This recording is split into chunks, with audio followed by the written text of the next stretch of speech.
segunda parte, nós vamos mostrar um pouco do que está sendo feito e para isso, algumas das pessoas que vêm colaborando, que vão colaborar conosco, estão aqui na mesa. E como eles são da equipe, eu achei melhor não apresentá-los, não fazer a chamada, e nós vamos apresentando aí à medida que cada um for falando. Tá? Então, nós temos aqui profissionais do CTI, o professor Johan da Unicamp, aproveitando, o professor Adalberto da UFABC, e o professor Vitor Prochinick da UFRJ, Universidade Federal do Rio de Janeiro. Os demais somos aqui do CTI. E, bom, qual que é o propósito? Né?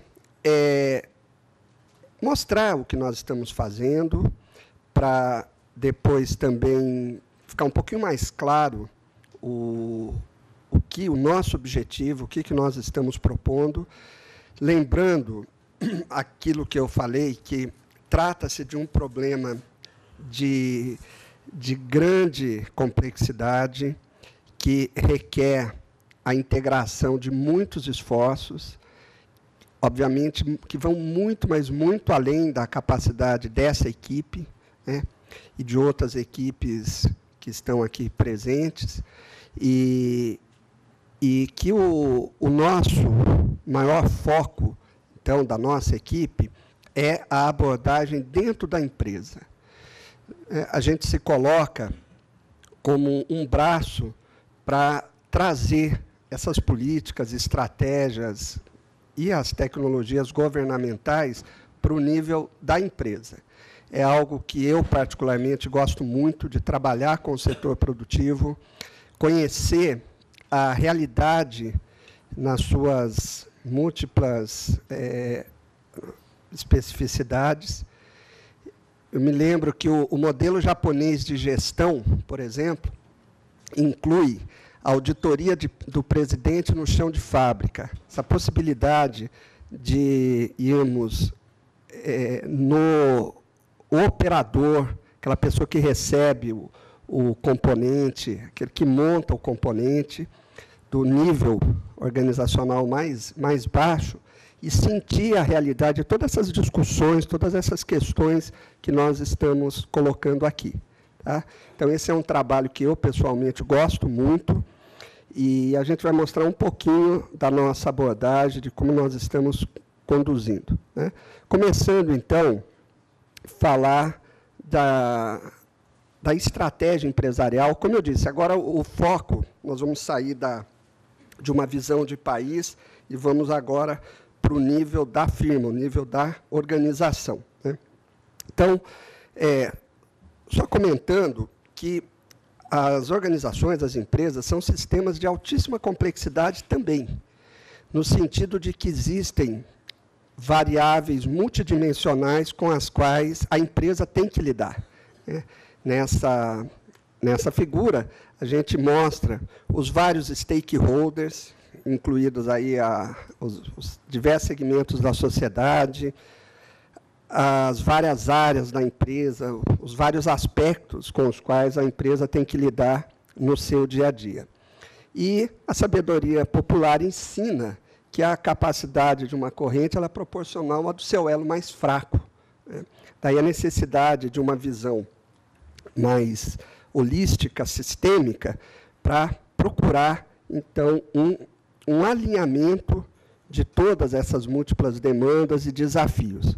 E, para isso, então, existe um conhecimento sobre estratégia organizacional, cujo objetivo primeiro de toda estratégia, ao contrário do que o senso comum muitas vezes leva a crer, mas a primeira função da estratégia é criar essa coerência interna, harmonizar essas múltiplas demandas que existem dentro de uma organização. Então, uma primeira questão de fundo, de base nesse nosso projeto, é alinhar, quer dizer, não é nem alinhar, é incorporar nisso que é o DNA da empresa, suas diretrizes estratégicas, a questão da sustentabilidade. fazer com que isso faça parte integrante do seu negócio, assim como nós aprendemos a fazer na década de 90, nem todos ainda aprendemos, mas muitos aprendem a fazer com as questões de qualidade, certificações envolvidas, né? Então, trazer uma visão de sustentabilidade integrada no negócio. Até porque a vida do empresário brasileiro não é o mar de rosa. Nós sabemos o tanto de desafios que ele tem que superar. Então, a gente busca trabalhar nesse sentido, já no nível mais estratégico. E uma outra função da estratégia dentro das organizações é criar essa visão do futuro, substituir a lógica do bombeiro, né, pela lógica do arquiteto, né, construir o seu futuro e não ser levado a reboque por ele. E isso tudo que eu estou colocando aqui não tem o sentido de palestra, não é isso aí, não. É mais de trazer questões para que a gente possa incluir com tudo isso que nós já ouvimos até agora, né? E a questão ambiental, como indiretamente o Pimentel colocou, ela está diretamente ligada com questão de inovação tecnológica. Ninguém se adequa à legislação ambiental sem fazer inovação tecnológica. E, para isso, então, a gente busca trabalhar com as empresas a ideia de estratégia competitiva baseada em inovação, que é uma das vertentes da estratégia por diferenciação, quer dizer, se diferenciar no sentido de ser mais inovador. Isso porque, num mercado competitivo, como é o eletrônico em geral, a empresa ela necessariamente tem que gerar vantagem competitiva sustentável.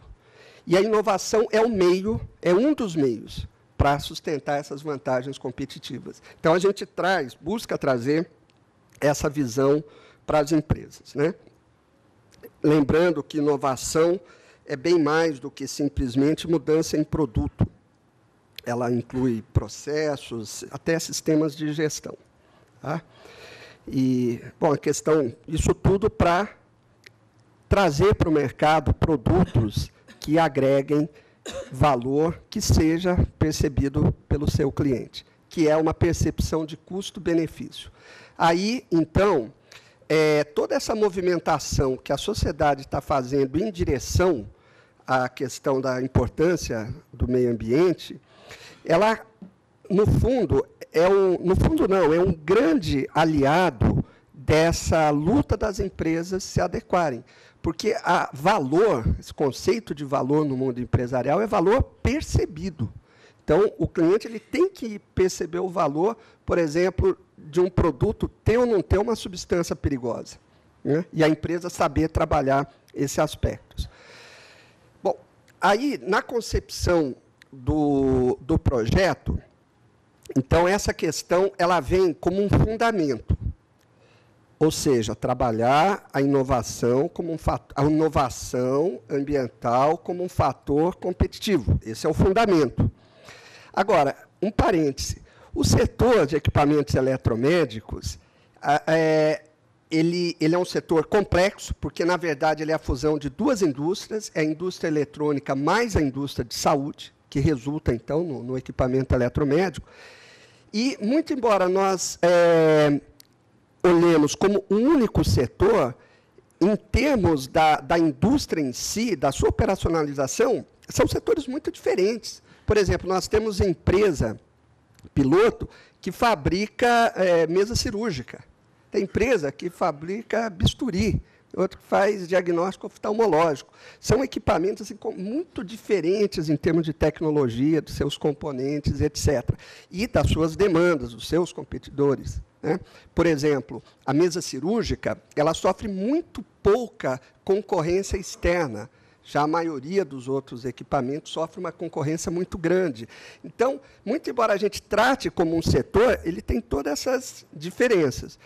De forma que o projeto teve que ser concebido para que, ao mesmo tempo que a gente trabalhe como um grupo, para ter os ganhos que essa sinergia traz, de trabalhar em grupo, ao mesmo tempo tem que ter a flexibilidade necessária para se adequar não só a isso que eu comentei agora, mas também ao ritmo de cada empresa, porque cada empresa tem a sua agenda e essa agenda é definida internamente, né? Então, por exemplo, só para ilustrar, dessas empresas piloto, das 9 empresas piloto, 5 delas querem se adequar à ROS, ao I e à Política Nacional de Resíduos Sólidos.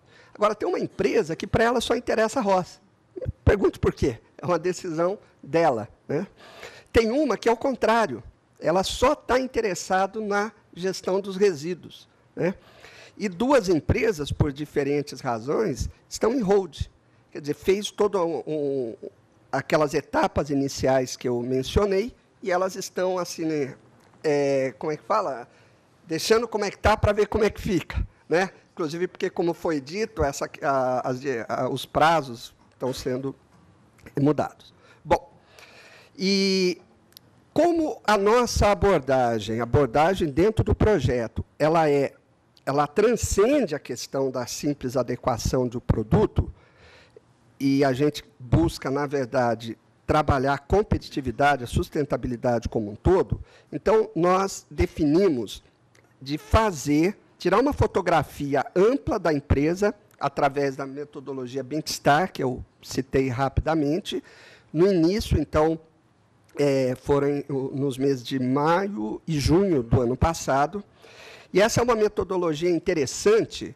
Esse nome, o Bench, vem realmente de benchmarking, porque não só a gente tem a posição individual de cada empresa, então é fornecido um relatório bastante amplo, envolvendo todos os aspectos da empresa, desde questões financeiras, mercadológicas, de pessoas, e todos esses itens mais ligados diretamente à questão de sustentabilidade, como meio ambiente, segurança e saúde no trabalho. Então, a empresa, cada uma delas, tem o seu relatório individual, né? E, ao fim do processo, então, nós vamos tirar a fotografia, o antes e o depois, e ver o que aconteceu, né? E aqui é só para mostrar como que se faz essa análise entre os grupos, aí o posicionamento. Então, eu posso adiantar para vocês que também aqui é um testemunho pessoal. Quem não conhece, o setor de equipamentos eletromédicos, eu considero um setor de destaque. É um empresariado diferenciado no país, tem visão internacional, investe em pesquisa e desenvolvimento, é bem diferente de outros setores que eu já tive a oportunidade de conviver. E esse gráfico, então, mostra que o nível dessas empresas é um nível bom, já é bom, é daqui para cima, até porque está submetido a um sistema altamente regulamentado pela Anvisa, Inmetro, né? E o que houve aqui? Bom, enfim, aqui são gráficos comparativos, não vem ao caso, tá? E isso tudo está disponível. Aliás, como estão disponíveis também uma série de pesquisas que nós já fizemos relacionadas com a empresa. Inclusive, chegou agora o Dr. Moacir Pereira, que é do Centro Universitário Salesianos, e desenvolve conosco um projeto de pós-doutorado, olhando, cadê o Eduardo Jorge? Olhando na visão do cliente, dos hospitais, equipamentos eletrométricos na visão dos hospitais. A gente já tem um outro trabalho olhando na perspectiva do fabricante. Esse também resultou num projeto de pós-doutorado, porque o que a gente procura fazer é usar a academia da melhor maneira que a gente considera, que é fazendo um trabalho de qualidade acadêmica, mas com utilidade prática, baseado num problema real da sociedade. O que não falta nesse Brasil nosso é problema, né? Então, a gente traz essas competências para isso. Bom, então, colocada essa questão de natureza mais estratégica, aí nós chegamos na adequação à legislação, no caso, a ROS, que é um trabalho que vem sendo conduzido de uma forma muito competente com a DAP, que é uma das outra divisão aqui do CTI, que está na origem, junto conosco aqui, desse projeto, né? E isso aqui eu vou pular, porque a Cláudia já fez toda a apresentação relacionada, mas o ponto que eu quero destacar, ainda trazendo, né, essa visão um pouco mais estratégica, porque a adequação à ROS, todos nós sabemos, ela implica no aumento de custo, né? E isso a gente trabalha com essa realidade. Então, como gerenciar essa questão, né? Já que o mercado ainda não paga. Algumas compras governamentais, na linha das compras governamentais sustentáveis, já traz esse requisito, mas isso ainda é incipiente e, muitas vezes, até o comprador não sabe como usar isso aí. Então, nós trazemos da área da administração um conceito, que é o conceito de composto de marketing, né, fazendo uma abordagem integrada do produto, que, no caso, então, requer essa adequação, né, mas os outros 3 P's aí do composto de marketing, que é a questão do preço, da promoção, ou seja, como vai divulgar, encaminhar isso aí, praça, que são os segmentos de mercado a serem atendidos. Então, como é que a gente faz isso no projeto? Eu mencionei que nós fizemos uma série de capacitações prévias, e essa aqui foi uma, né? Então, foi um curso específico sobre esse tema que eu estou mostrando aqui nesse único slide. Como que podemos trabalhar isso? Quer dizer, hoje as empresas elas têm uma janela de oportunidade com a sua adequação ambiental. É o bônus de ser pioneiro, né? Como trabalhar isso para mercados que são mais sensíveis a produtos verdes, de forma a poder viabilizar, então, essa adequação que é de interesse de todo mundo. Isso aqui é muito detalhe, eu não vou me estender, mas até fazendo merchandising, né, o último capítulo daquele livro verde, do primeiro volume, que foi feito a várias mãos, organizados por mim e pelo Adalberto, o último capítulo relata toda essa base, esses fundamentos estratégicos desse projeto. Então, se alguém tiver interesse, está lá. Tá? Bom, e a questão do tratamento dos resíduos eletroeletrônicos, que, então, eu vou passar a palavra agora à Marília, já, então, fazendo uma apresentação. A Marília Mazon, essa jovem aí muito competente, que ela é economista e é mestranda aqui na Unicamp, e o doutor Adalberto, que é administrador público e doutor em política científica e tecnológica pela Unicamp e professor da UFABC. Então, vou passar a palavra aos dois aqui, eu manipulo os slides.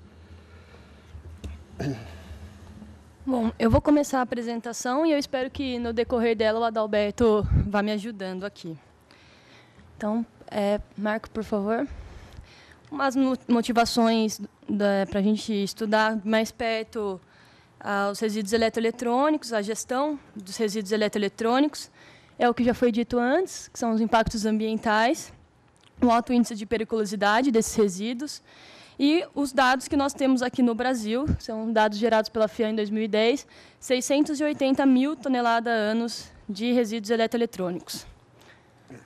Diga-se de passagem que existem números conflitantes em relação a isso, mostrando a necessidade de um mapeamento mais detalhado do real volume, que acho que nós não sabemos ainda. Sim. Em relação aos impactos sociais, é a não capacitação ao exercício dessas atividades, o que gera danos à saúde das pessoas que estão fazendo o manuseio. Então, por exemplo, a gente vê uma foto aí em Gana. E, além do que, da baixa rentabilidade que esses processos que não estão adequados, com a capacitação não devida, pode gerar, sendo que... Adalberto, você quer falar melhor sobre isso? Eu acho que uma motivação também muito importante para a gestão dos resíduos eletrônicos é a motivação econômica. porque tem um conteúdo muito alto de metais, por exemplo, metais preciosos.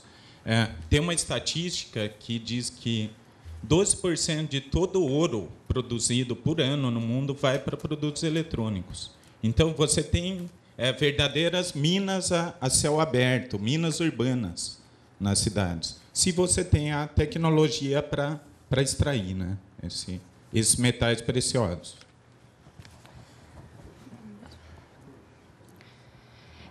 Eu vou falar rapidamente, porque aqui já foi falado um pouco a respeito da UI, que os princípios dela é prevenção, reutilização, reciclagem e as outras formas de valorização desses resíduos. E o princípio, diferente do princípio da Política Nacional de Resíduos Sólidos, é o princípio do poluidor-pagador, ou seja, a responsabilidade de arcar com os custos da gestão desses resíduos é do produtor. Então, nós temos a UI 1, que saiu em 2003, e agora, Marco, a UI 2, que saiu agora dia 4 de julho de 2012, ela entra em vigor em agosto de 2012. Ela também inclui, de forma mais clara, claro, a UI 1 já incluía, mas coloca de forma mais clara preocupações com a saúde humana. E a novidade dessa UI 2 é que agora ela estabelece taxas de recuperação e reciclagem para os equipamentos de eletromédicos. Então, a taxa de recuperação 70% e de reciclagem 55%. Marco? Bom, a política pode pular, né? Pode pular, o Marco Pimentel já disse. Então, está aí o nosso objeto de interesse, que é a cadeia de resíduos eletroeletrônicos. Eu queria acrescentar que essa coisa de quem é responsável, né, por financiar a reciclagem dos eletrônicos é uma coisa muito complicada. Até mesmo na UI, que define a responsabilidade ali do produtor e do varejista. Mas quem é o produtor de um PC, por exemplo? Ao longo do ciclo de vida de um PC, você tem centenas de empresas que estão dentro da cadeia de montagem no PC. E, por exemplo, quem mais lucra durante o ciclo de vida de um PC é o fornecedor do sistema operacional, né? A gente sabe o nome do sistema operacional que é. E a Microsoft, ela paga alguma coisa para reciclar PC?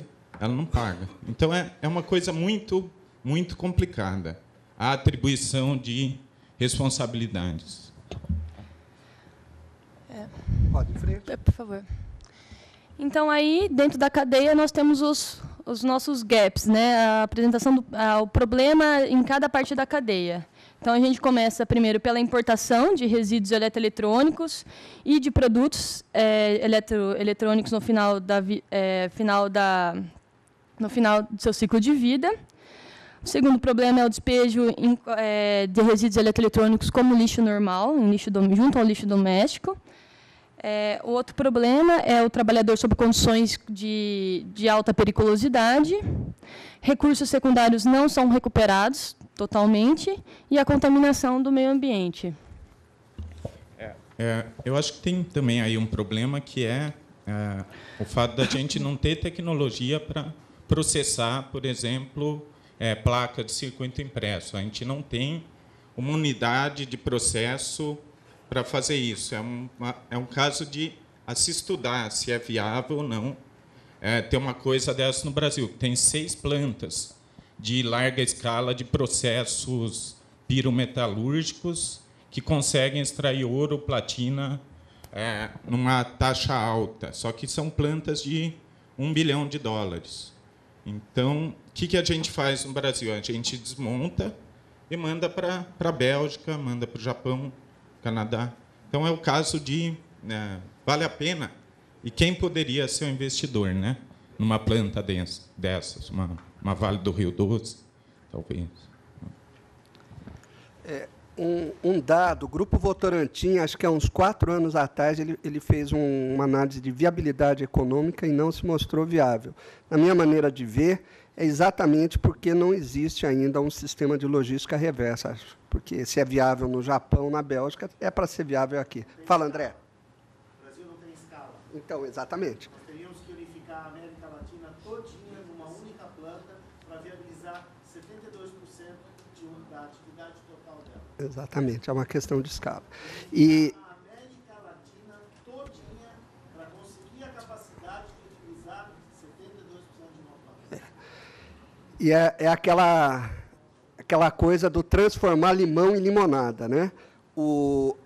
Nós, ao longo de muitos anos, desenvolvemos tecnologias de fabricar. Agora nós temos que aprender a desfabricar. Então, é um desafio, mas é uma oportunidade também. É um negócio, como o Adalberto falou, é um negócio que tem um potencial de lucro muito grande, e tudo é uma questão de viabilizar tecnologicamente. Bom, então, vamos apresentar um pouco do que nós estamos fazendo já aqui no CTI. Em relação às empresas de eletroeletrônicos, nós estamos com o projeto ABIMO, que visa a adequação ao I e à PNRS dessas empresas piloto. Estamos fazendo um mapeamento e intervenção nos processos dessas empresas. Estamos dando os cursos de capacitação para os funcionários, como o Marco já mencionou. Metodologia de avaliação para medir e comparar sistemas de gestão de resíduos eletroeletrônicos e levantando os indicadores de desempenho e maturidade de adequação.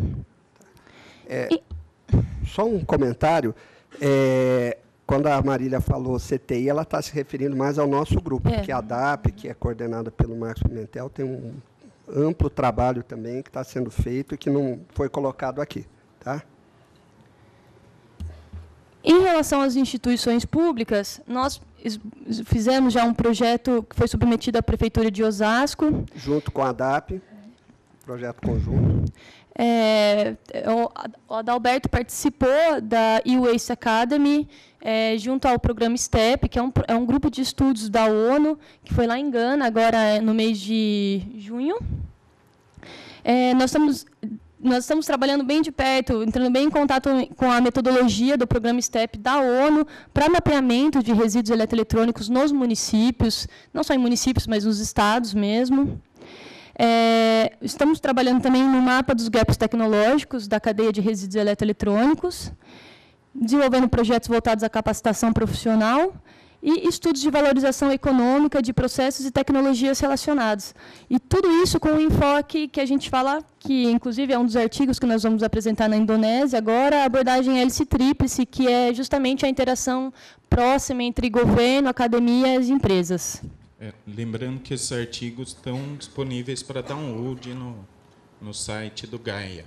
Aí dá para ver com mais detalhe aí a nossa abordagem do problema. Inclusive essa pesquisa com as empresas da ABIMO. Tá, então, e isso o que eu apresentei é o que nós já estamos fazendo. E dentro disso, desses estudos em mãos, como que a gente quer prosseguir com os estudos, o que queremos fazer? Com as empresas, justamente poder continuar dando suporte à decisão gerencial e operacional para adequação ao I e à PNRS. E nós estamos com a ideia também de desenvolver um software para suporte à gestão de logística reversa. Então, por exemplo, dentro do projeto piloto, isso funcionaria com o mapeamento das recicladoras no país e casar com a distribuição dos equipamentos das empresas piloto para justamente viabilidade de logística reversa, ou se vale levar o produto numa recicladora, não sei, num estado na Bahia, ou trazer para São Paulo de volta, esse tipo de coisa. Em relação às instituições públicas, é o que o Marco disse, né? Como transformar limão em limonada.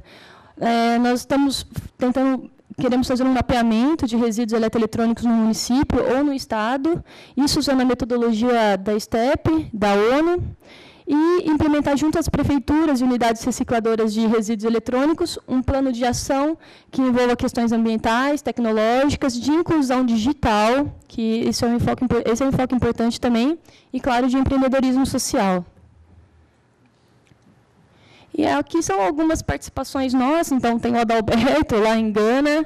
Nós participamos da Rio+20 com 2 stands, um da FINEP e outro do MCTI. O projeto que foi enviado foi justamente o projeto piloto, né, que foi aprovado para a nossa participação.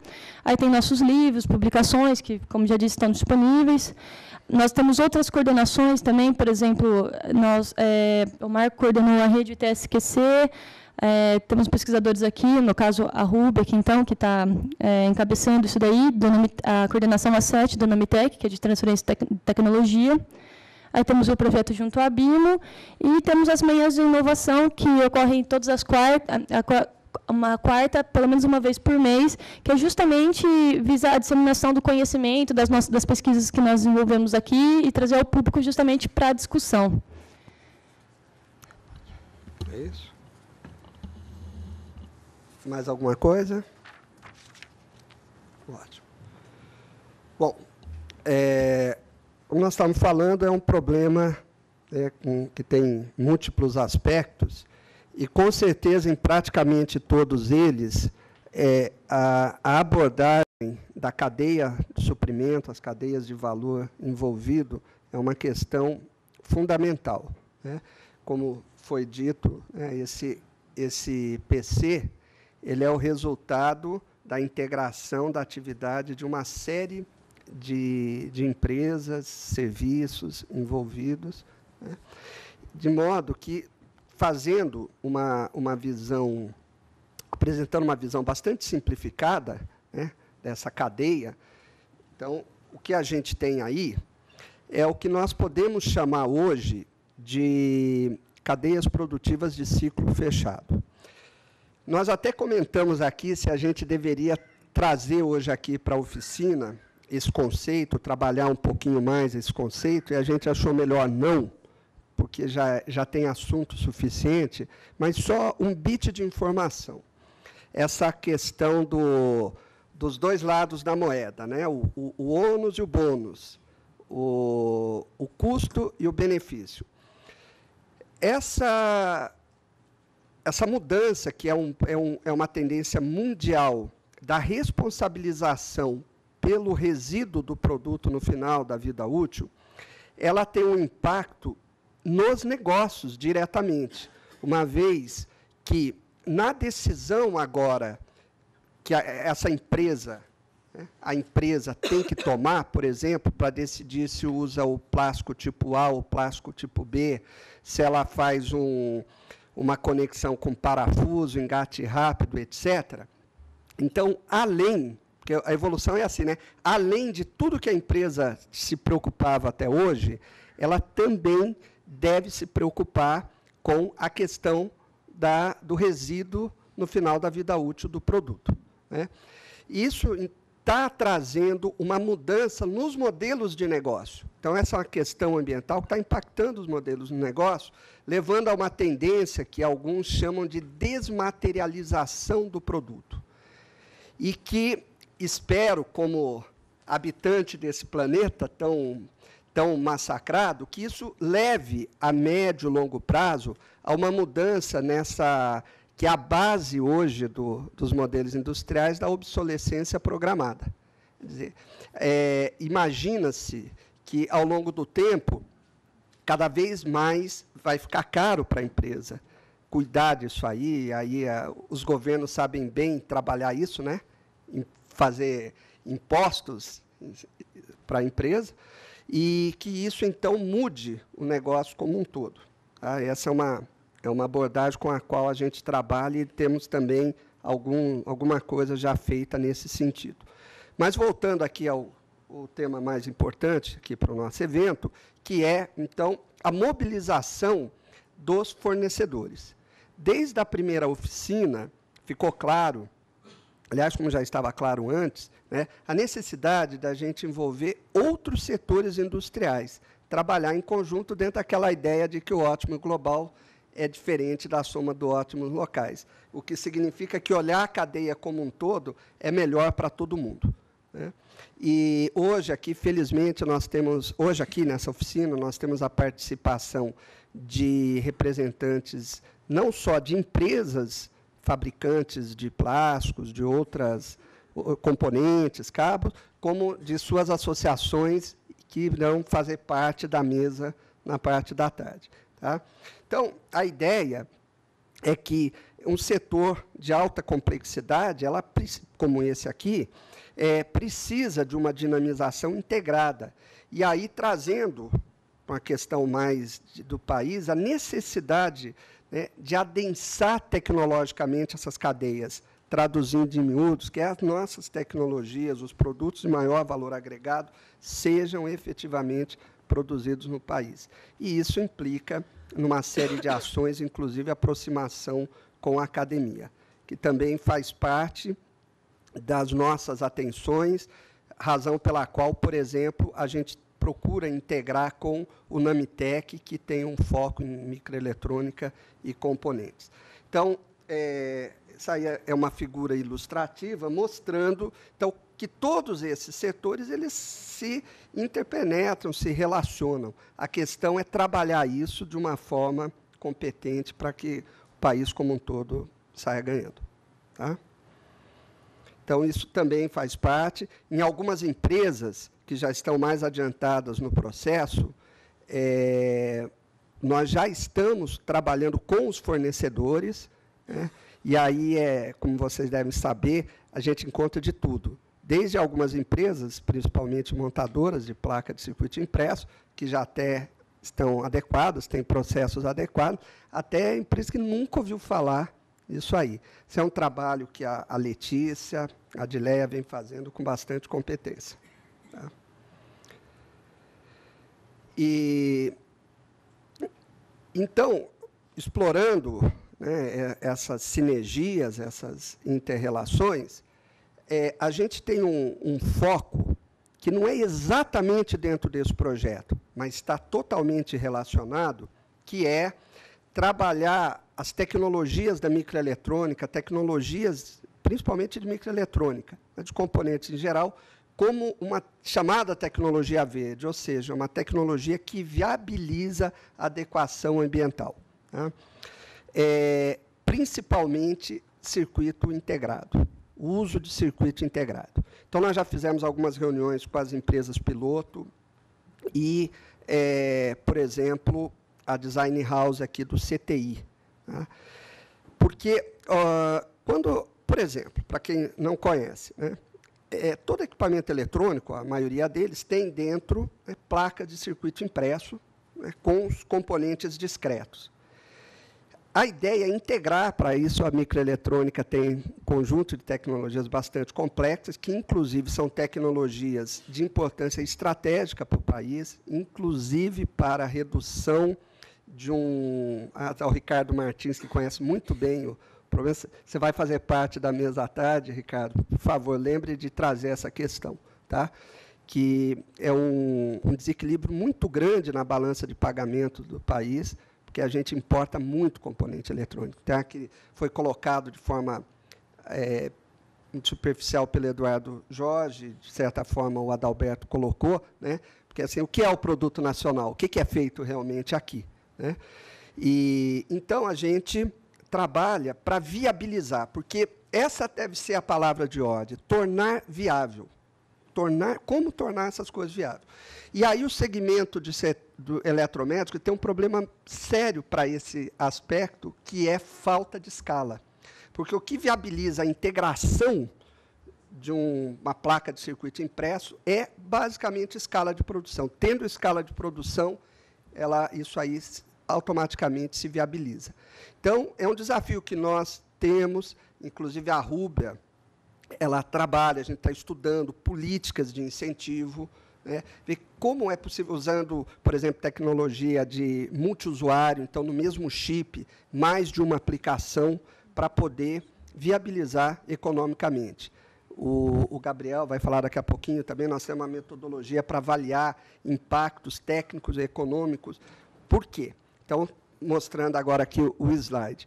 Porque tem um custo muito grande a fabricação do circuito integrado, projeto de fabricação, muito alto realmente. Porém, tem uma série de ganhos, e a maioria deles não visíveis. Então, por exemplo, no momento que se integra, então há uma redução do peso do equipamento, né? A diminuição do volume do equipamento. Isso tem ganhos ambientais importantes, né? Não só de material, como no transporte. Né? A eliminação de substâncias perigosas, né?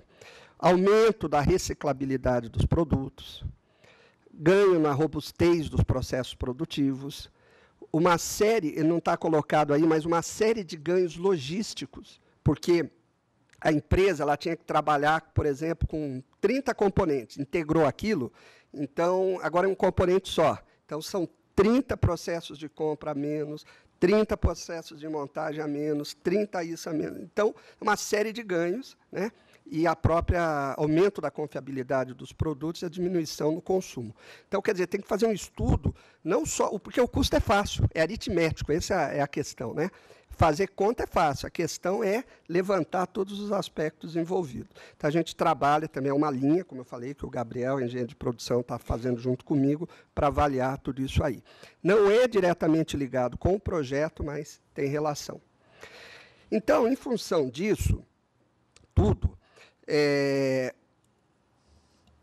uma coisa que nos move aqui dentro do CTI há muito tempo, que é aumentar a interação, não só do CTI, porque o CTI já tem uma vocação de atender o setor produtivo, mas uma aproximação maior da academia, das ICT, para quem não sabe, são instituições científicas e tecnológicas que incluem o IPT, inclui as universidades, inclui o CTI, né?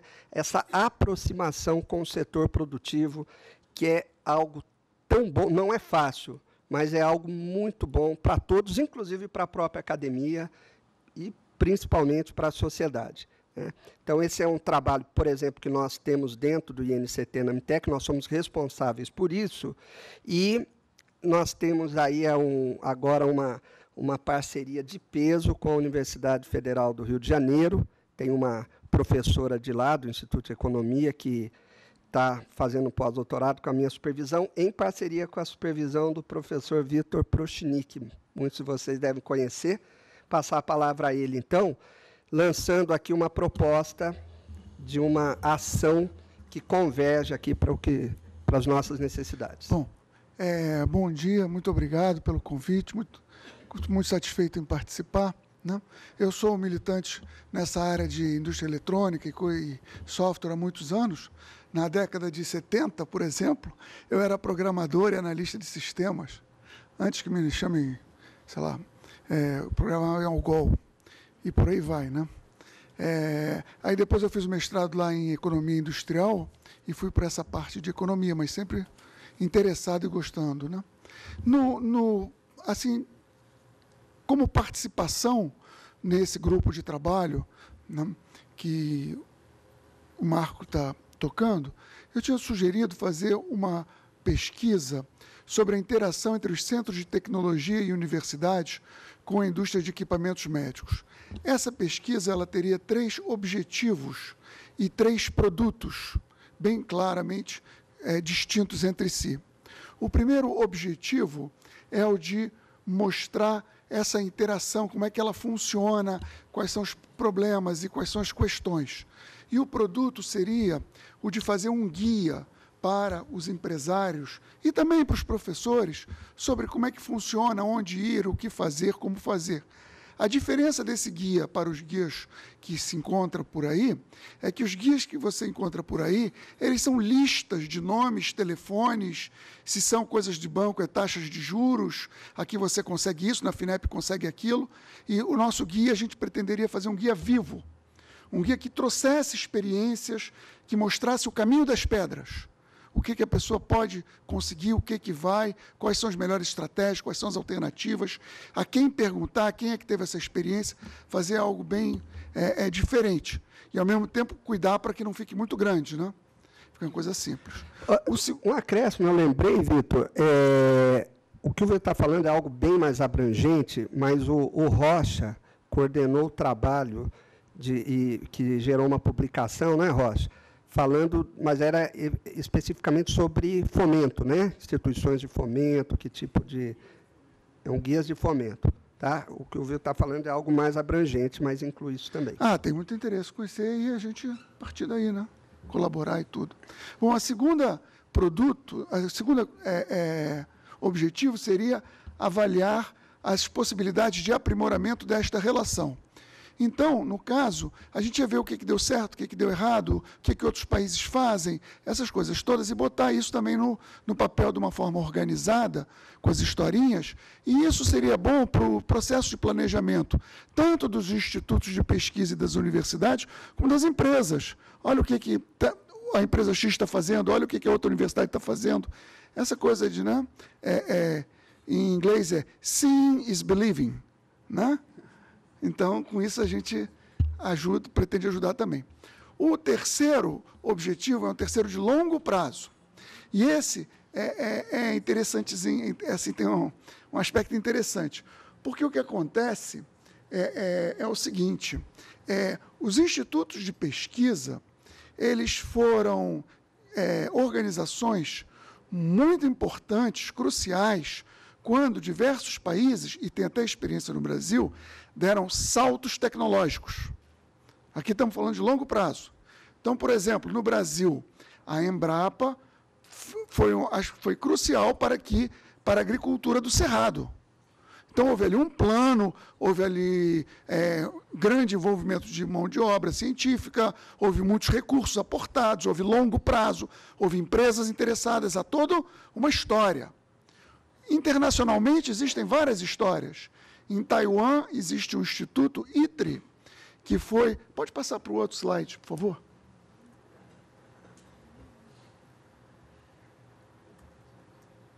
Né?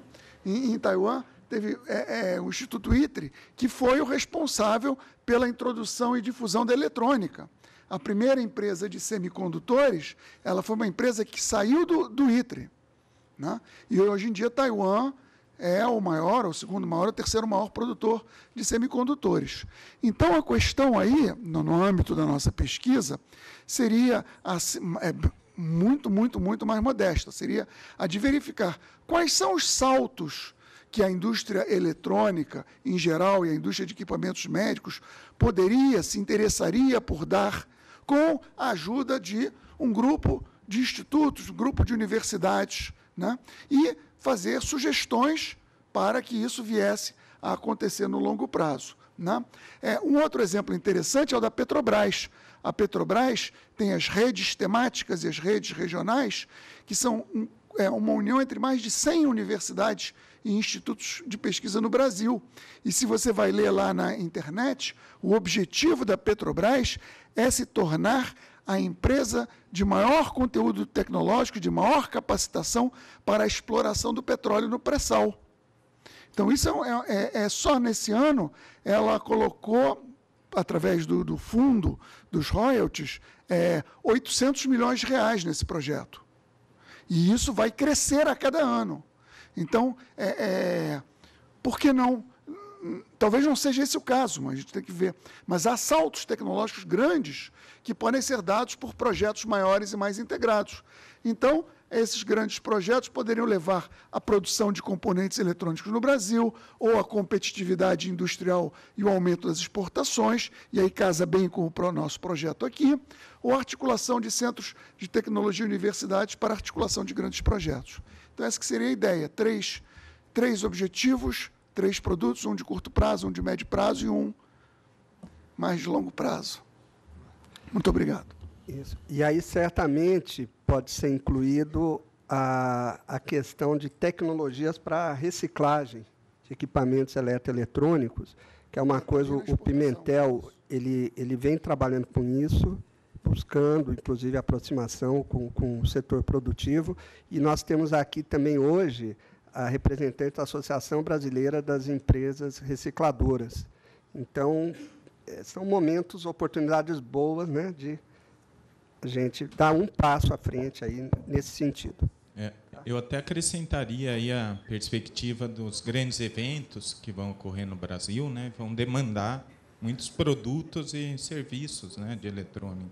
Eu vejo também esses grandes eventos como uma oportunidade de nacionalizar aí várias coisas. Tem que juntar essas coisas. Sim, velho.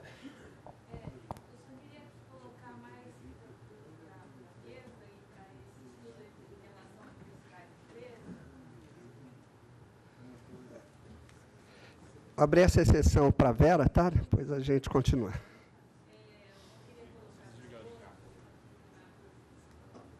Colocar para todos que a ANPEI, a qual eu estou representando aqui hoje, acabou de lançar um guia de boas práticas na relação universidade-empresa. Isso foi fruto de um trabalho de anos do Comitê Temático Interação Universidade-Empresa, que une tanto empresas quanto ICTs, e a gente discute realmente a relação na mesa. né? E aí foi lançado na Conferência ANPEI desse ano. Eu posso trazer um exemplar para o senhor à tarde, gostaria quando muito. vier. E é um CD, e a gente, lógico, é uma visão, é um guia, não é um manual, é um guia, mas viria, né, depois de se... para como fazer com que essa interação realmente ocorra. O que precisa, tanto empresas quanto ICT, se prepararem, tanto da parte de conhecer internamente, buscar parceiros, fazer a negociação, ver a questão de titularidade da propriedade intelectual, ver a questão de repartição de benefícios. Tudo isso é muito... como elaborar o projeto. Então, tudo isso eu posso passar para o senhor uma cópia disso, mas a ANPEI já está fazendo esse trabalho e acho que outros que estejam também nesse ambiente, é interessante a gente trocar figurinhas aí, porque é um aprendizado para gerar justamente a inovação no Brasil. Os trabalhos da ANPEI, eu conheço alguns, e são realmente excelentes, né? Por exemplo, aquele de inovação, eu até também houve ali uma certa proximidade, porque eu fiz um trabalho sobre a inovação no Brasil em cima da primeira Pintec, e depois a ANPEI fez um também com o Roberto Velmum. Então, existe esse problema da interseção, né? Então, isso é importantíssimo, e certamente o projeto tem que ser flexível para não duplicar esforços de jeito nenhum, né? Talvez haja uma oportunidade mais específica junto ao setor de equipamentos médicos e a questões específicas aqui, talvez não haja, talvez o guia da ANPEI cubra tudo. Aí vamos mudar de objetivo, com certeza. Não, não podemos duplicar, né? Exatamente. Ideias não faltam, não se preocupe. Como eu disse no início, a gente tem uma audiência, se podemos chamar assim, muito qualificada aqui. Eu não tive a oportunidade de apresentar cada um, mas praticamente cada pessoa aqui representa uma instituição de relevância e de muita competência, como é o caso da ANPEI, CIESP, Fiesp, ABINE, Eletros e assim por diante. Tá? E essa troca de figurinha é o objetivo mesmo, né? Nós trabalhávamos juntos numa rede TSQC e tinha um representante do CTA que ele dizia que o Brasil é um país de muita fartura, que tem muita coisa sendo feita e que farta muita coisa ainda. Então, a gente buscar realmente evitar superposições. E essa relação universidade-empresa tem muita semelhança com a relação homem-mulher. Não é fácil, mas quando engrena é muito bom e bastante fértil. Então, vale a pena esse esforço. Tá? Então, falando nisso, apresentar aqui o professor Johan Pocher, da Unicamp, que é doutor na área de administração, estatístico de formação, pode ficar com esse aqui mesmo, tá? E que vai falar, então, da valoração do capital intelectual. Né? Capital intelectual é um ativo intangível e, portanto, difícil da gente ver com o olho. E tem uma máxima gerencial que diz que aquilo que eu não posso definir, eu não posso avaliar, e o que eu não posso avaliar, eu não posso gerenciar. Então, faz parte do escopo aqui a gente avançar nisso aí, que é uma lacuna que existe em nível mundial, inclusive. Valoração do capital intelectual. Bom, quero agradecer ao Marco Silveira pelo convite para apresentar essa ideia, que é uma ideia inicial, que eu estou iniciando o trabalho aqui com o Marco no CTI. Trata-se, então, de uma ideia de desenvolvimento de um índice que vem sendo empregado em vários locais do mundo, vem sendo estudado e pesquisado. Pode passar, Marco, por favor. Quando a gente fala de avaliação do capital intelectual, em particular, falando aqui, entre outras agentes também para empresários, num setor que tem um alto interesse na qualificação e no preparo das equipes e na tem grandes desafios de competitividade, de regulação e também de inovação, a gente fala de um setor que ainda tem muito a ser estudado na área financeira. A área financeira ela consegue mensurar aquilo que ela pode pôr mãos, e justamente a área do capital intelectual ela fica ali na margem, como a gente está vendo na figurinha da direita, né?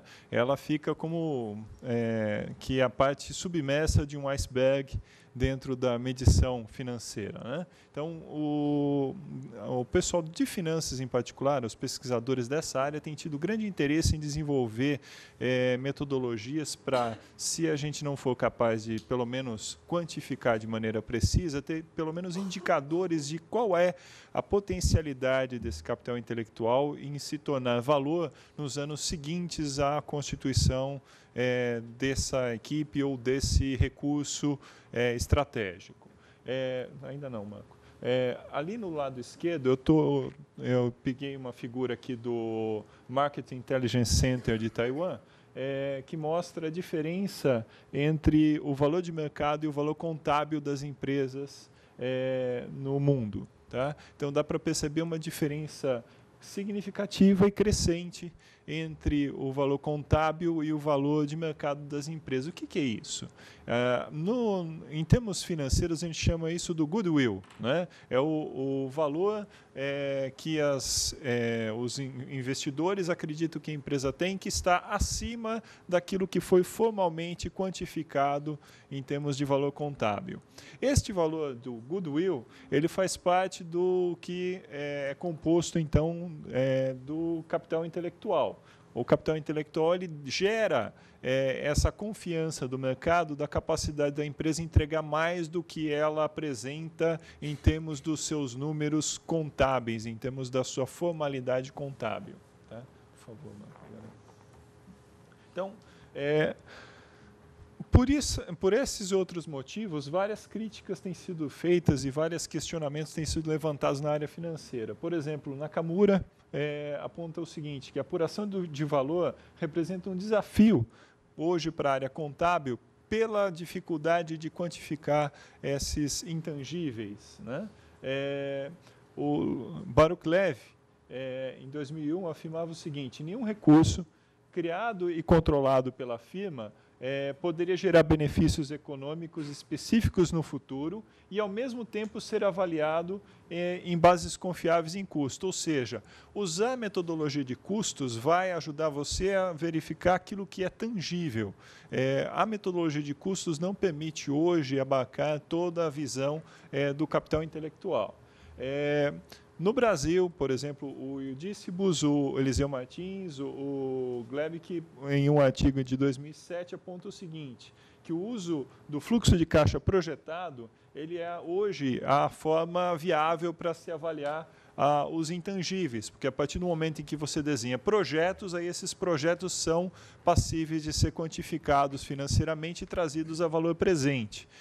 O problema é que, às vezes, quando você está dimensionando projetos, está concebendo uma empresa, você tem uma dinâmica de constituição e é obrigado a reformular constantemente essa sua visão do seu futuro e, às vezes, os projetos não estão claros, as oportunidades surgem no meio do caminho e, pelo fato simples de você ter a equipe certa, com a qualificação certa, ou ter os contatos certos, a estrutura certa, as parcerias com as instituições de pesquisa científica e tecnológica, você ter aqueles laços e aquelas relações, você tem um valor a entregar superior à média do seu segmento. Essa é justamente a questão que leva, hoje, a vários pesquisadores a tentar buscar a criação de índices que permitam você mensurar o capital intelectual sem empregar mensurações que são específicas por projeto ou por empresa, porque são muito difíceis de serem alcançadas, que é o caso do fluxo de caixa projetado. Ele é maravilhoso, ele vai te dar um número preciso, mas esse número preciso ele tem um horizonte de tempo relativamente de curto, porque você não sabe quais são as suas oportunidades de longo prazo, e ele vai ser específico de uma única empresa e custoso para ser quantificado. Então, Sullivan, ele fala que o principal determinante dos lucros da empresa que o capital intelectual ele é o principal determinante dos lucros das empresas por ele investigadas em suas pesquisas. E Zweig, ele vai tratar, ele é um autor internacional bastante reconhecido nessa questão de avaliação do capital intelectual, ele vai tratar o capital intelectual como parte de um conjunto de recursos estratégicos que requerem igual atenção ao capital financeiro. Quer dizer, eu tenho que dedicar, eu deveria, pelo menos, como empresário, dedicar o mesmo esforço de avaliar o capital financeiro e as minhas decisões financeiras e avaliar também o valor do capital intelectual. Então, apesar do capital intelectual ele ser de difícil mensuração a priori, dado não poder ser realizado com base em seu custo, são diversos autores hoje que têm buscado criar indicadores para essa previsão do capital intelectual. Destes vários autores, 3 têm se destacado por constituir medidas financeiras, indicadores exclusivos com medidas financeiras, ou seja, medidas que fazem parte dos registros que são obrigatórios pelas empresas, e apenas 2 constituíram indicadores tentando utilizar exclusivamente dados públicos, o que permite benchmark com outras empresas. Tá? Os 2 indicadores hoje que são mais reconhecidos por essas características são o Value Added Intellectual Coefficient e o Calculated Intangible Value. Tá? Embora não seja a única, a medida que foi desenvolvida pelo Ante Pulic, que ele é da Universidade de Zagreb, ele é hoje uma das mais reconhecidas, o VAIC, não só porque ele consegue colocar mais letras duplas no indicador, né, Added Intellectual Coefficient, né, mas também porque ele tem realmente uma constituição em termos de indicador mais abrangente. Tá? E ele tem se destacado na academia, apesar de algumas críticas. A principal crítica hoje para o indicador do Pulic é que ele mistura indicadores contábeis que a gente chama de indicadores de fluxo com indicadores contábeis de situação. Então, eu tenho indicadores que são estrutura da empresa misturados com indicadores de desempenho. Por favor, Marco. Então, portanto, hoje a gente tem buscado desenvolver uma análise específica agora, falando do setor eletromédico. A ideia é tentar desenvolver o coeficiente, o VAIC, para o setor eletromédico, identificando quais são as limitações do VAIC e tentar colocar ele como uma medição relativa e para benchmark. Quer dizer, quais são os potenciais do setor eletromédico brasileiro comparado com os potenciais externos, quais são os indicadores que a gente pode alcançar. O VAIC ele é composto de uma combinação de capital empregado e capital intelectual, e eu não vou entrar nos detalhes dos indicadores, mas basicamente ele é um índice. Então, sendo índice, ele está sujeito eventualmente a distorções. Essa é uma das questões que vai ser trabalhado para tentar desenvolver ele como um bom indicador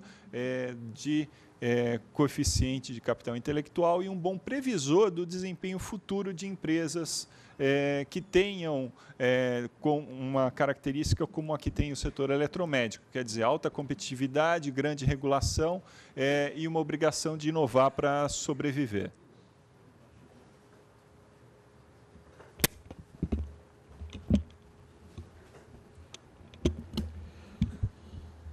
Colocado de maneira bastante simples, o capital intelectual é todo conhecimento que gera valor econômico. E ele está todo o tempo crescendo. Então, por exemplo, o meu aumentou das 9 horas para cá.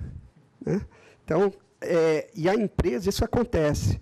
Então, o trabalho que eu estou desenvolvendo com essa professora da UFRJ é ver uma modalidade da interação, que a gente chama de capital de relacionamento, que é um componente do capital intelectual, que é uma das grandes vantagens da gente buscar interagir cliente com seu fornecedor, as empresas dentro de uma cadeia, com seu organismo de certificação, com a sua instituição de fomento, com universidades, com centro de pesquisa. É porque isso gera ganho econômico. E essa é a nossa ideia, esse é o nosso desafio aqui, é mensurar isso aí, né, para poder ficar mais fácil de medir. E, dentro disso, também avaliar os impactos da inovação. E eu vou pedir para o Gabriel, que é engenheiro de produção, como eu falei, ele está trabalhando juntos aí em umas metodologias que sejam aplicáveis a esse perfil de empresa pequeno, médio porte.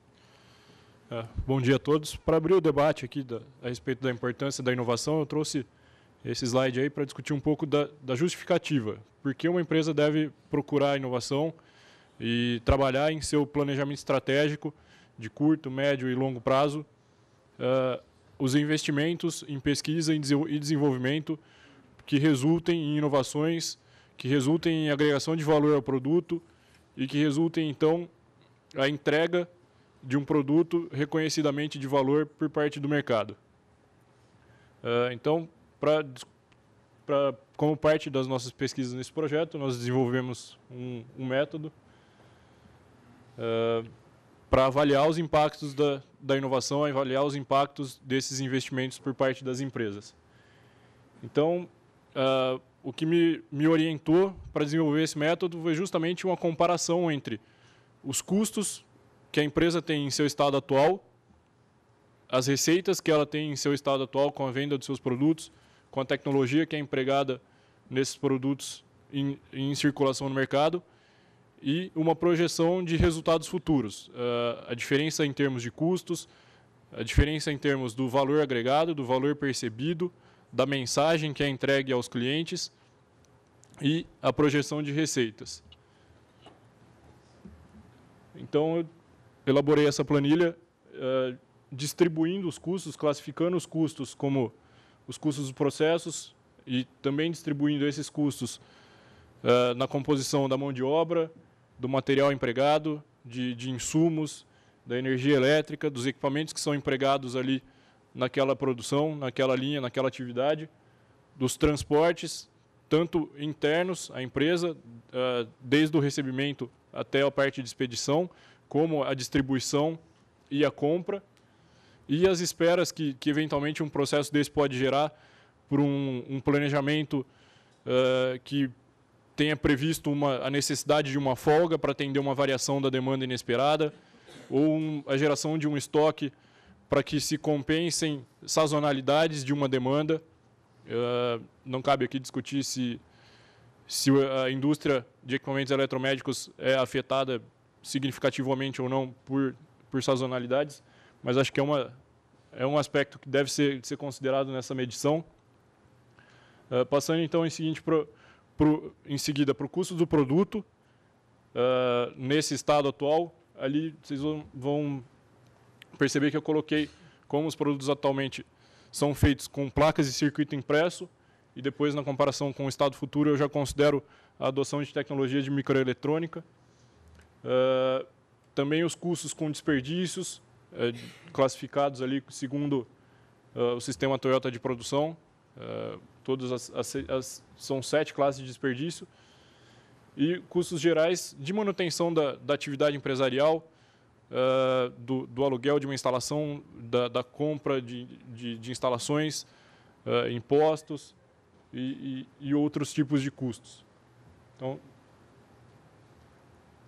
com as inovações já aplicadas, seriam feitas essas mesmas análises separadas por custos, considerando as variações nas compras, como o Marco bem disse, com a integração de componentes em um circuito integrado, você reduz a quantidade de processos de compras, você reduz pedidos da linha de produção para o almoxarifado, para os estoques. Então, considerando esses aspectos, eu faço de novo essa análise e comparo os custos, a projeção de preços né, com o composto de marketing que já foi anteriormente citado, faço a projeção de receitas e comparo a viabilidade desses investimentos na inovação, tomando como base a expectativa de retornos que cada empresa tenha com relação aos investimentos. Tudo isso nós fazemos de uma forma quase que invisível, transparente para a empresa, porque a gente sabe que a empresa ela já lida com tantos desafios, tantas necessidades próprias. Então, a ideia da aproximação, né, da cooperação universidade-empresa, esse é um exemplo, é trazer essa competência e esse aporte de uma maneira que seja viável. Então, a gente procura atender a necessidade da empresa, ir até onde ela precisa, né?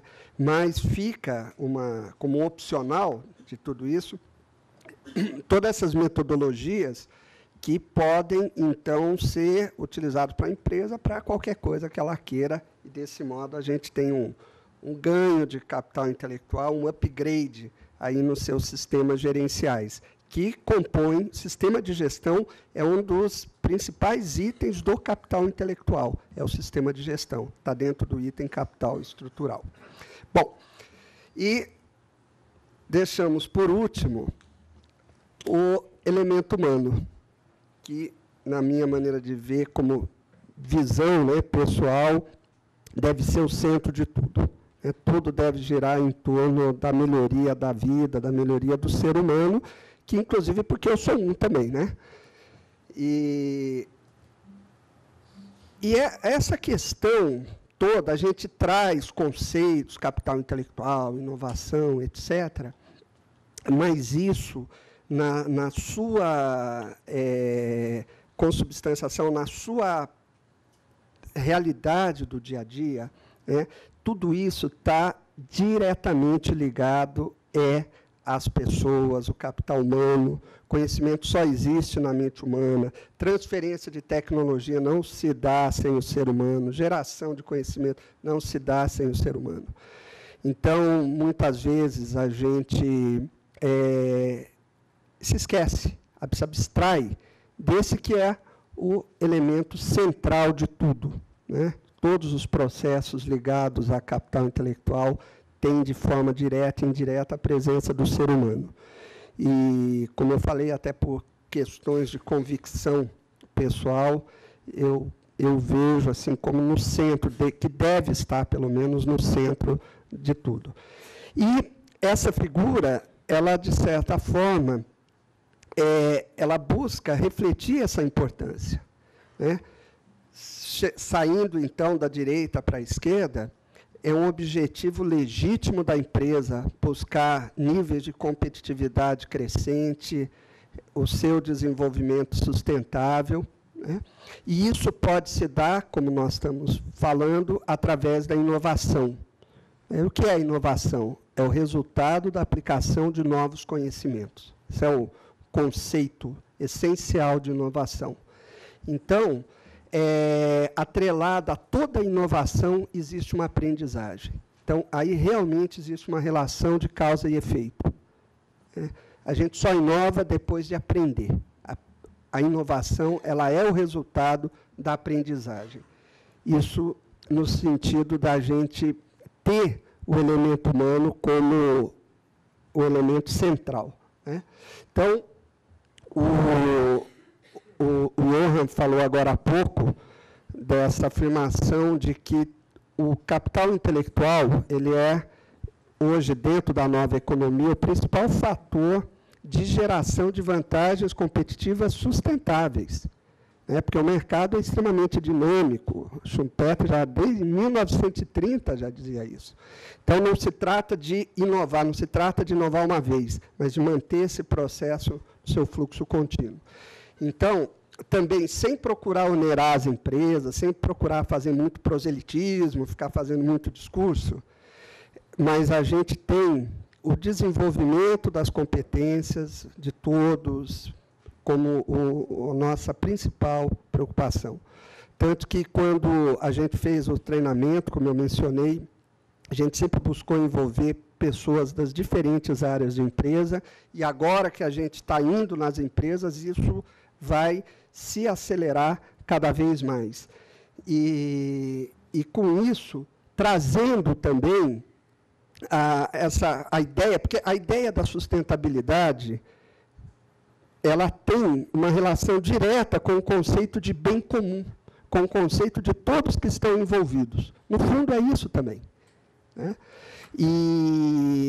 Então, como que nós podemos fazer esse processo de desenvolvimento competitivo e que traga todas as pessoas, os profissionais, os colaboradores, empregados, como queiram chamar, né, junto para se beneficiar disso tudo, não só financeiramente, mas em termos do desenvolvimento das suas capacidades cognitivas, ter uma perspectiva de vida melhor.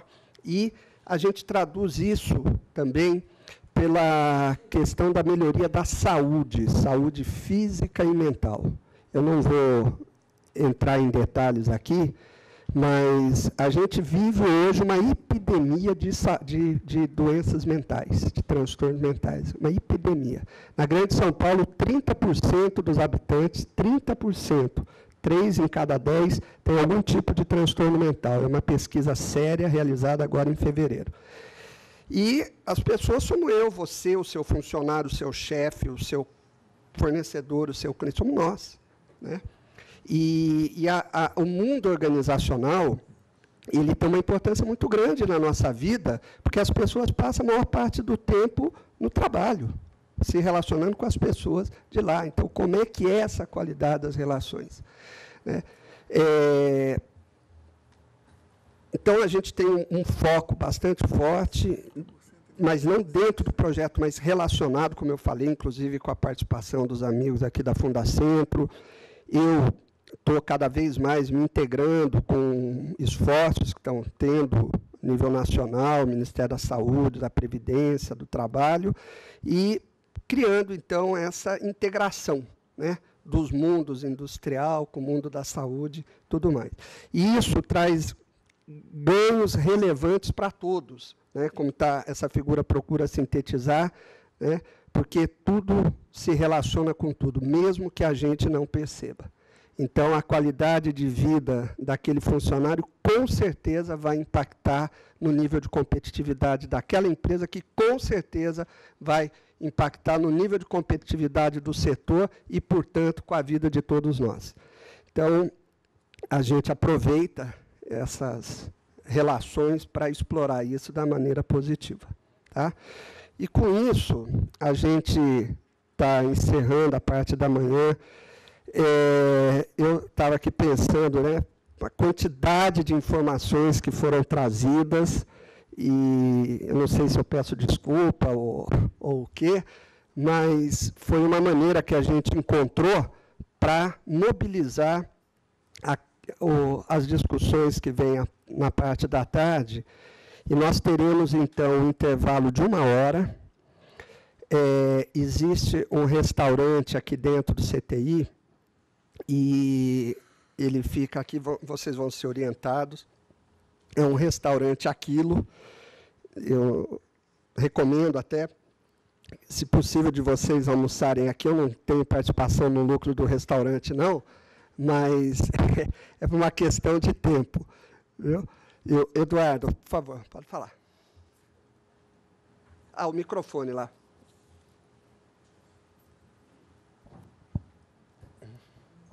Professor, deixa eu só quebrar o protocolo um pouco e atrasar o almoço 5 minutos. Eu queria fazer uma colocação, aproveitando a mesa, e o debate que foi feito aqui, as colocações sobre cooperação, ICT empresa, principalmente na área de equipamentos médicos, que no Ministério a gente vem fazendo um trabalho intenso sobre isso, e na questão também da inovação e do financiamento da inovação no Brasil, né? Esses estudos, tanto que a ANPEI tem um estudo muito bom nessa área, que o professor também ali colocou, de alguns estudos relativos à área de equipamentos médicos. Eu, digamos aí, como órgão de governo e como fomentador nos últimos anos de muitos projetos tecnológicos, principalmente envolvendo cooperação em CT empresa, né? O que me falta, mas a percepção e informação indireta que me chega é o seguinte: os instrumentos do Estado brasileiro para financiar a inovação são extremamente inadequados. Por exemplo, Eu não tenho a menor limitação hoje de fazer um convênio, seja lá com a Unicamp ou com a USP, para poder desenvolver uma tecnologia estratégica para a saúde, né? Faço um convênio, coloco esse dinheiro na conta, né? Daqui a 3 anos, 4 anos, quando esse convênio for apurado, um equipamento vai ser glosado porque não estava exatamente de acordo com a especificação. Ou então, eu tinha que contratar um técnico em microeletrônica que eu não consigo contratar porque a lei orçamentária me veda. Eu acho que falta uma análise crítica ainda dos executores do processo de inovação, essa questão dos instrumentos que o Estado brasileiro dispõe para efetivamente colocar o dinheiro na instituição e, consequentemente, desenvolver o produto. Isso é uma coisa importante. E o outro ponto, na relação ICT-empresa, eu sou pesquisador também, eu sou professor universitário, mas uma coisa que eu vejo é o seguinte: os instrumentos que nós utilizamos para avaliar o pesquisador e avaliar a instituição não são condizentes com cooperação ICT-empresa, né? O que a gente tem que fazer é artigo, publicar artigo na melhor revista possível. E se eu fizer um trabalho de cooperação com a empresa, isso conta 0 no meu currículo. Como é que a gente muda isso? Ah, não, a gente pode mensurar patente. Oh, na área da saúde, patente tem um problema. Primeiro, pode restringir acesso à população ao produto, né? E segundo ponto, não necessariamente uma patente quer dizer que vai resolver um problema tecnológico da empresa ou que aquele produto vai para o mercado. Exemplo, produto simples, seringa hipodérmica, de segurança. 9 patentes no mundo, só 3 viáveis de se produzir. Tá? O que eu quero dizer com isso é o seguinte: no nosso ver, no Ministério da Saúde, no meu departamento, é muito mais importante você conseguir prestar um serviço tecnológico à empresa e conseguir que ela mantenha a sua exportação para a Europa, em virtude de uma adequação à diretiva ROSS, do que você desenvolver um produto extremamente inovador, patenteado, que é inviável de se produzir. Então, acho que essas questões a gente tem que pensar aí para poder evoluir o setor e evoluir as discussões aí futuras na academia. Obrigado.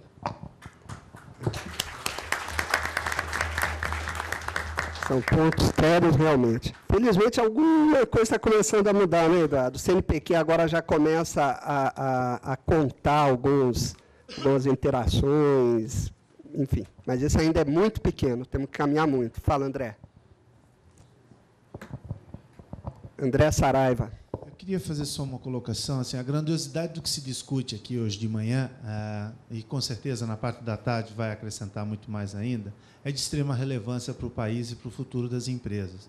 Seria de extrema importância que a gente convidasse o legislativo, certo? Pelo menos os representantes das comissões de meio ambiente, do qual produzem papéis, né, que eu vou chamar de papéis para não, né, dar uma conotação maior do que merece o documento.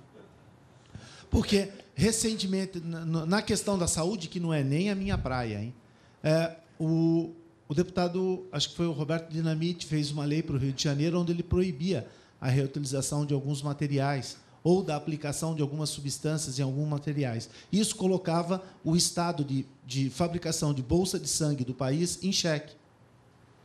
Tamanho era o desconhecimento desse senhor, né, em relação à propriedade do que fosse. Talvez o pessoal da saúde pode até comentar. Esse assunto chegou porque eu milito na área do eletroeletrônico, né, e estou vendo você pôr a mão no computador, falar de reciclabilidade, falar de uma série de coisas, e a gente tem projetos de lei que imputam responsabilidade à indústria até 2015 ter 30% de material reciclado dentro do equipamento. E aí a mesa vem e discute ROSS, né?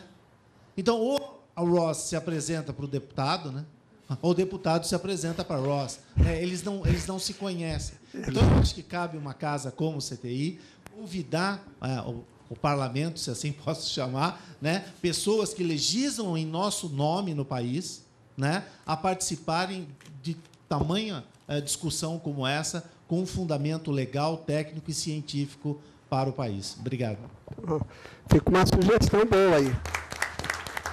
Se a Anvisa quiser abrigar um evento lá em Brasília para facilitar, né, bem-vindo. Nós colaboramos com certeza. Podemos... Como é que é? Em Paris. Rocha. Só para complementar, né? Só para informar, inclusive, nós recentemente aprovamos no BNDES, na primeira instância do BNDES, quando ele disse se o projeto é viável ou não, né, um projeto para desenvolver uma tecnologia brasileira para extrair metais das placas de circuito impresso. Então, na verdade, foi uma verdadeira mudança de paradigma, né? Dizer que o Brasil, inclusive a América Latina, não tem potencial para ter uma recuperadora desses metais, né? Agora a gente conseguiu provar financeiramente que é viável para um banco BNDES. Isso aí, obrigado. Muito bom, é assim. É passo a passo. Então, vamos sair para o almoço.